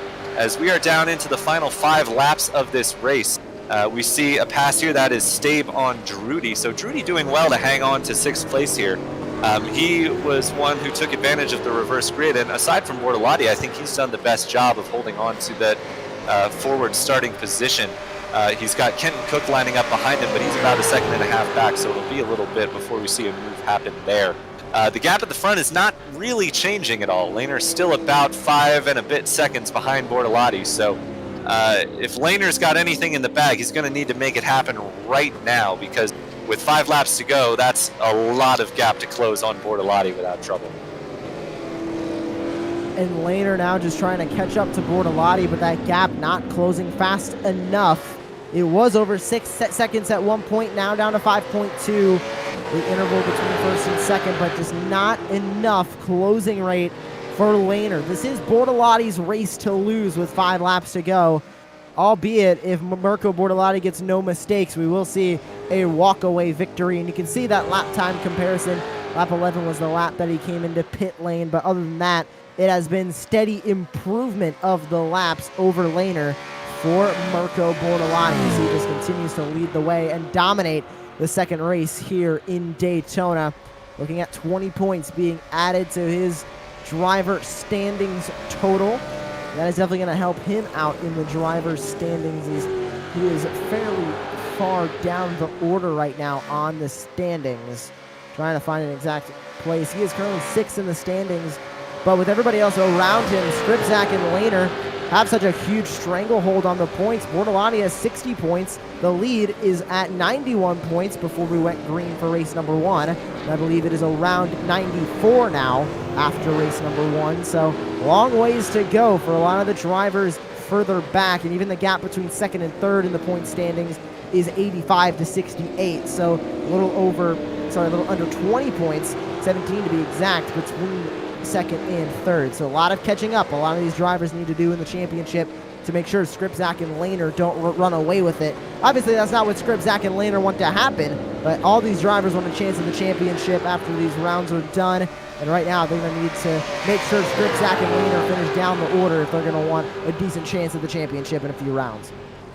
Yeah, as we see a battle here for 20th place, this is Kirchhoff on Niger with Deisler in behind them. It's an interesting note, too, with the knowledge that Bortolotti is a real-life race car driver. I think when all the lockdown started and we saw sort of the migration of a lot of real-life race car drivers to iRacing and sim racing in general, there was kind of this sense that while they were certainly, a lot of them were extremely talented, they generally didn't really have an answer to kind of the top sim racers. But what we see here today is Bortolotti hanging tough ahead of some extremely accomplished sim racers behind him. And you just wonder if perhaps with all this time in lockdown, obviously real racing has resumed and we've seen a number of drivers return to the real life racetrack, but if this additional time behind the wheel of the sim has helped some of these real world drivers to kind of take the fight to the virtual racers, as it were, as we see a Drudy, who is not giving up on 5th place here. He definitely wants a top 5, and he is all over Dominic Stabe. But, you know, definitely early on, there were some drivers, you know, the big names who have spent a lot of the time in the sim, you know, the Verstappens and the Norris and the Scott McLaughlin for another one. But it was sort of few and far between. But now we definitely see the sort of rise of the real world racer in the sim racing world. And it's good to see, you know, it's good to see Bortolotti taking the fight to these sim racers and a number of other real world racers as well. You know, Kenton Cook sitting there in 7th place. He's been putting in some competitive lap times, obviously, with a podium in race number 1. It looks like all of that fighting is probably going to sit him out of a chance of a podium in race number 2 that we saw during the pit sequence. But he's hanging on tough in 7th place there behind Drudy. Whoa! a move around the outside from Deisler. That was impressive if he can hang on to it, but he runs a bit wide, but no answer from Kirchhoff. It does look like his tires are a little bit fried, though he does make a look to the outside into the International Horseshoe. That's tough to make happen.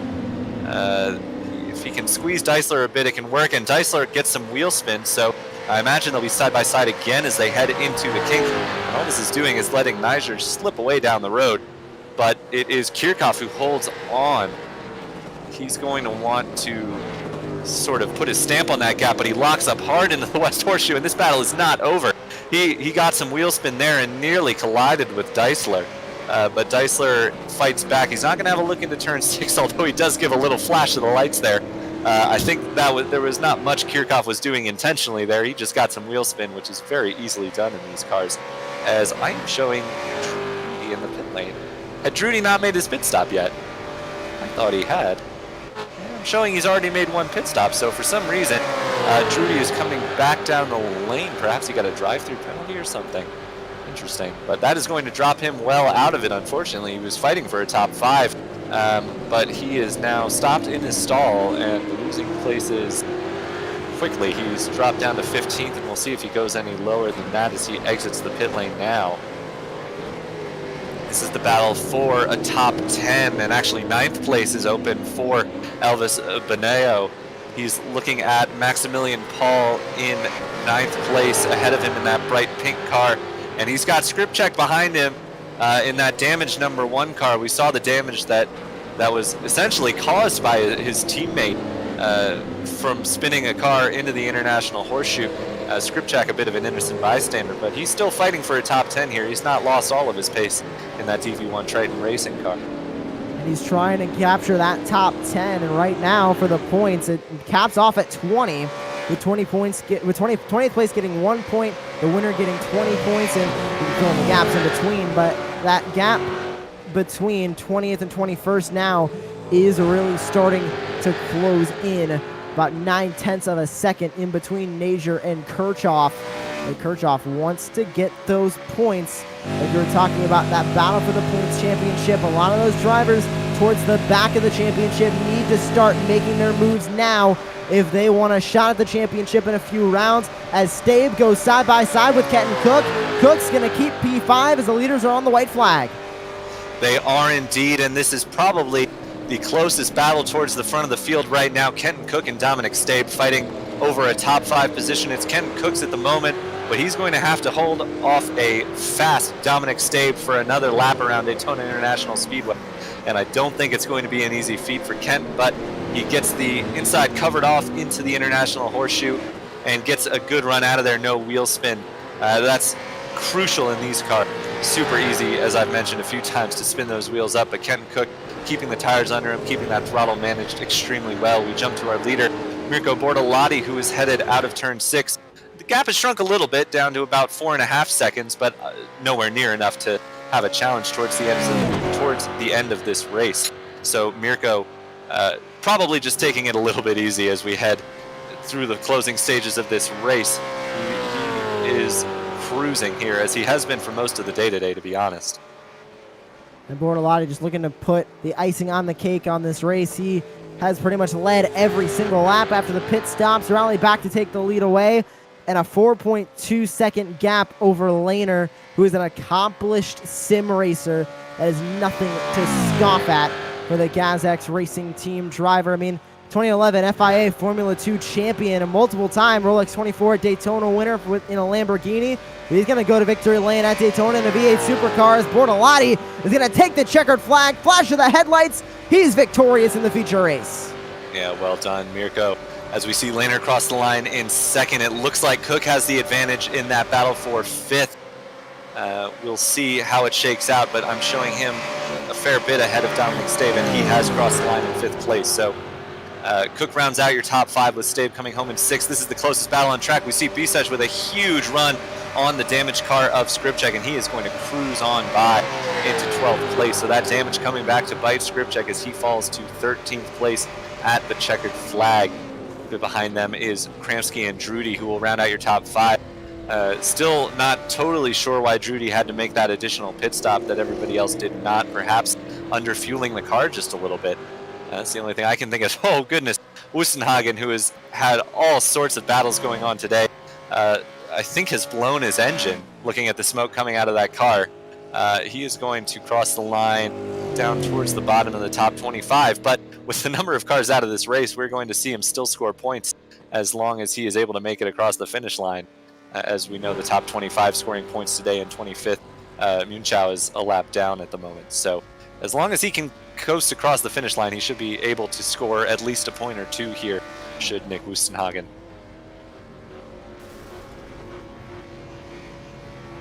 Oh, yeah, Wustenhagen is going to blow his engine, though. And he's going to limp into pit road. I don't think he's past the start-finish line yet, is he? No, and I'm not sure how iRacing will classify him. With only 2 cars, 1 lap down. He's not going to make points by 4 positions. It's 25 in race 2, is it not? It is 20 in race 2. Oh, my mistake. Or it is 25 in race 2. My mistake. So he's going to get 2 points from this. Assuming it doesn't set him. He's still not past the start-finish line. Yeah, if it sets him behind the 2 other lap-down cars, it's going to be Munchau and Lintz who finish in the points. We'll have to see what the official iRacing results are, and we should get them for you in just a minute once the session's officially over. While we're waiting for those results, just want to sneak in another reminder to go ahead and donate to the One World charity, which we are here supporting today. The PayPal link is on the screen for you right now, and it should be various places in the YouTube chat as well. So if you have the opportunity, please go ahead and donate to One World charity at the PayPal link you see in front of you. So we do have those results now, and we'll have to see where Wustenhagen ends up. But your winner in race number 2 and a dominant performance on the reverse grid is Mirko Bortolotti. Not unfamiliar to victory lane at Daytona for sure. He brings it home in a V8 supercar today. Moritz Lehner, accomplished sim racer, as we've mentioned, comes home second, about 4 seconds behind your race leader. Rounding out your podium is Peter Jagodinsky for DB1 Triton Racing Mint. He was some 7 seconds behind, so really impressive performance by Bortolotti today. Rounding out your top 5 were Dominic Blazier and Kenton Cook. Dominic Stabe just missed out by a little bit behind Kenton Cook in 6th place on that top 5 finish. Max Hesse brings it home in 7th ahead of Martin Statman, Maximilian Paul, and Elvis Bonello, your top 10. Wiltre Gertha just missed a top 10 in 11th place ahead of Fabio Bisuch, who we saw get by Marcin Skripczak just as they came across the start-finish line with the damage slowing down Skripczak's car. Daniel Kramsky will bring it home in 14th ahead of Mattia Drudy. Stefan Hiller comes home 16th ahead of Patrick Henn and Andrea Amann. As we get the rest of the top 25 or so, Justin Nazier brings it home in 19th, a slightly better performance than his first race. Nick Deisler comes home 20th. Rene Kirchhoff, Pascal Feist, Stefano Pellegrino, Nick Wustenhagen, who was classified in 24th, though a lap down, and Arn Munchau are the last of your point finishers in the top 25. Jan Lintz just misses out in 26th place, also a lap down. And then we start to get to the cars who didn't make it to the finish line. Roberto Pancaldi, Alex Fontana, who is currently in orbit around Earth, Ben Bunagel, Dan Harper, Jesko Kaczmarek, Richard Heistand, Max Hofer, Ben Green, your pole sitter, Yellow Beelan, who was out early on in this race, Philip Ellis, Alessandro Alto, and Giuliano Romagnuolo, who I'm not sure if those last 2 took the start. If they did, they were out certainly very early in this race. But that is your race roundup. I think we're going to have, yes, we do. We have our top 3 waiting for some interviews. So let me just grab Mirko Bortolotti. Hello. Hello, everyone. So Mirko, not unfamiliar to Victory Lane at Daytona, but I have to imagine this is your first time in Victory Lane at Daytona in a V8 supercar. Yes, definitely. Yeah, for sure. I mean, yeah, great event. Cool to come home with a win. Obviously, the first race went completely not to plan. I overshoot the pit entry and got a 40-second penalty. That's a shame. Cost me a lot of points, but rookie mistake on the sim, so I will take it. And second race was good, so I'm quite happy. Yeah, we were wondering what happened to you because we missed what had set you back. We knew you had been running up front in race number 1 as well, but I guess now we know it was a pit entry. So I was mentioning as well during the race how it's nice to see some of the real world drivers starting to take it to the sim racing pros as we head towards the hopefully closing stages of this kind of crazy period. But how long have you been doing the iRacing thing, and do you think your pace is better than when you started? My pace is definitely better than when I started. That's for sure. I actually I'm quite new to this. I started at the beginning of the year. Like more or less 1 year ago, I got my sim rig here at home. So that was before the whole pandemic started and everything. So actually, the timing was looking at what happened after. It was actually the perfect timing to start with sim racing. And at the beginning, the plan for me was only just trying to prepare myself to get to prepare the next race. If there is a track on iRacing that I can drive on, perhaps learning a new track such as Bathurst. That was in that period of the year. So that's how I started with my sim. And yeah, obviously with the whole situation, you kind of get into it more and more, and you try. You're driving with other drivers, with friends, and then yeah, we came to the conclusion. We came to the idea to start this championship for charity together with our partner One World Charity. And actually, yeah, within a few months we managed to get to, I think, quite a good level. And we've got some, as you mentioned, real drivers, professional racing drivers. We got some super fast sim races, and I think the mix is quite nice and makes it really interesting. And yeah, we are enjoying it a lot in our free time. Absolutely, yeah. We like to see the mix of names that we recognize from various different real and virtual racing series up there for sure. Do you have anyone you'd like to give a shout out to or give a thanks to? Obviously, you already mentioned your the One World Charity, who we're super happy to help you support here. But anyone else you'd like to give a shout out to before we let you go? Yeah, well, you guys, first of all, it's great to have you on board now. Great to do this together, to have your support and your broadcast. So thanks for your efforts. And yeah, as I said, I mean, One World Charity. This is the main reason why we do this. Obviously, for us, it's fun. We're trying to entertain our fans, our followers, and that's what we're trying to do. And yeah, that's it. I mean, GazX Racing, obviously, it's a new team made of mainly just real racing drivers, and we're trying to push each other every time, and it's really good fun with the boys. So that's it for me.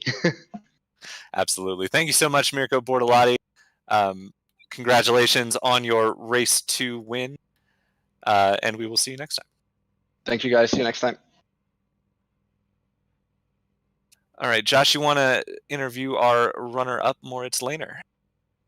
I've got Moritz Lehner in the booth, and Moritz, you're no stranger to victory lane in sim racing, but here at Daytona, very unique course with the V8 supercars on here. How was that race, both of the races for you, behind the wheel of that Williams eSports car? It was tough, especially the first race with a bit of a different strategy than everyone else.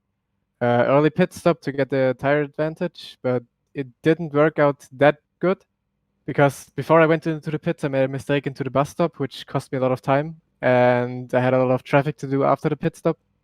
So I only came ahead of Dominic with a 1 second gap, which wasn't enough in the end. And in the second race, everything worked to plan. Like I started 24th and was second after the third lap, so that was pretty much perfect, but no chance to catch Mirko then again.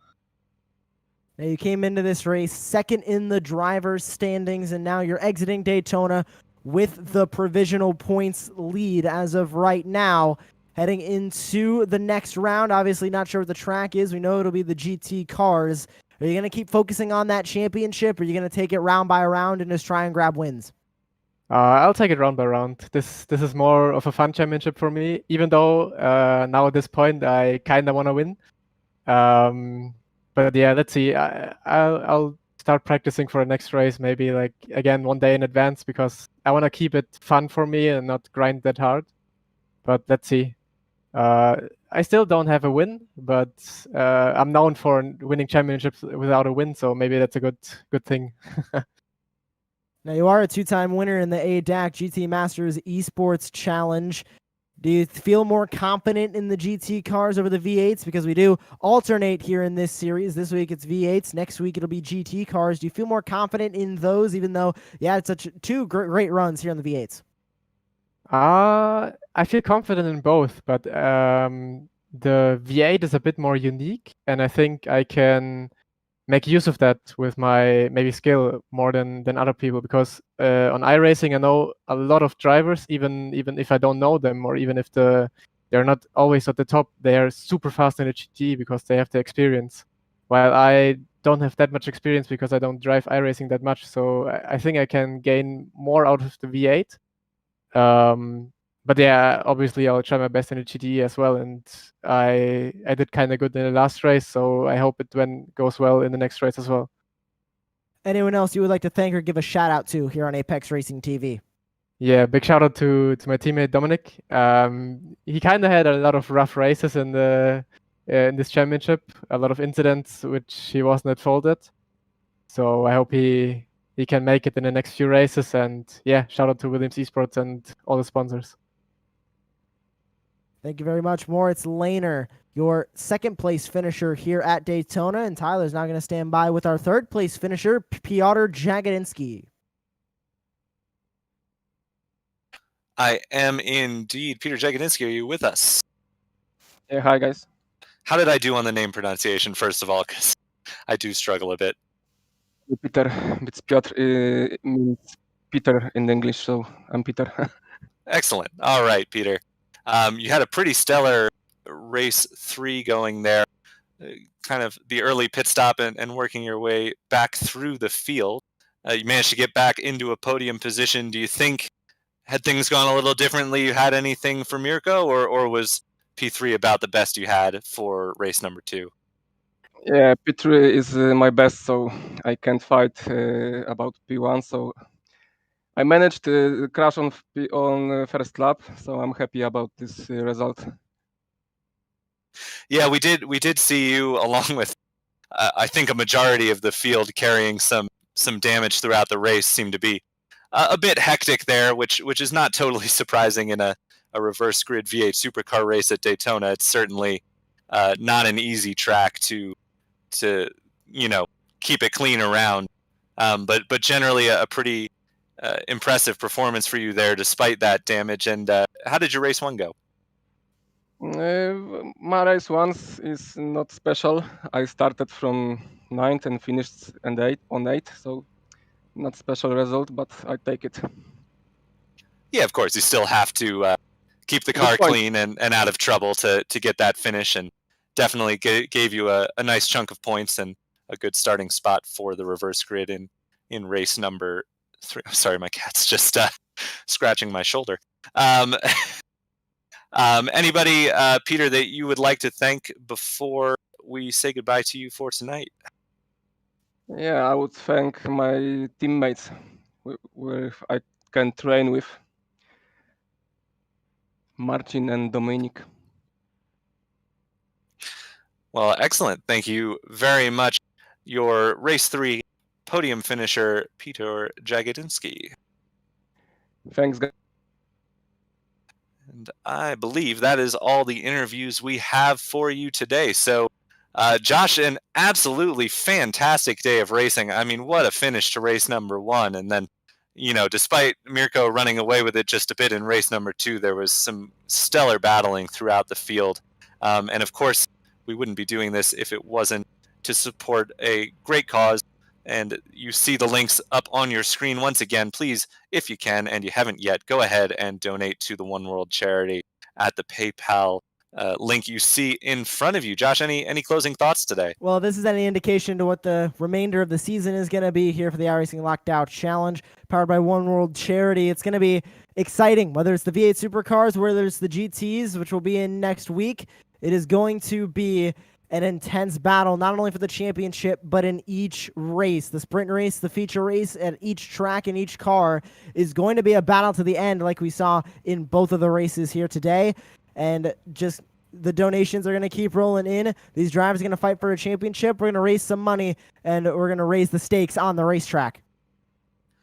Absolutely. I do love the fact that these drivers don't find out about what they're going to be racing until shortly before the event. I think it adds a really good it helps to level the field out. You know, there's a lot of talented drivers in here, but there's always a few who are willing to put in that extra level of practice to try and get an advantage. I think anyone who's done any sort of racing knows what that's like. But yeah, really, really excellent series. Really happy to be a part of bringing it to you here on Apex Racing TV. For everybody here, I have been Tyler Newitt. That was Josh Lee. And of course, the excellent Dennis Branch has been running the production and the cameras for you tonight. And we will see you next time.